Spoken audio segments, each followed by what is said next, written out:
Hello guys, today I'll show you how to take screenshot on Samsung Galaxy J Fold. So how to take screenshot Samsung Galaxy J Fold, now I'm showing, so follow my video step by step. For screenshot you need to first of all hold volume down and power button together at same time. So now I'm take a screenshot on the screen. So hold volume down, this is volume down button and this is power button, so hold together same time.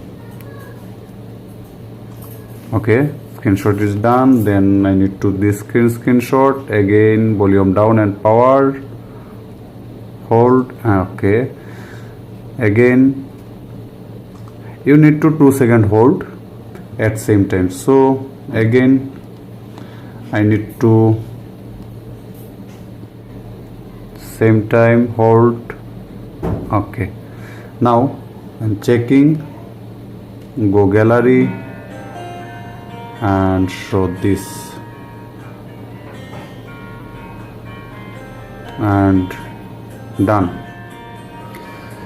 If you like my video, then don't forget to subscribe my channel. Thank you so much.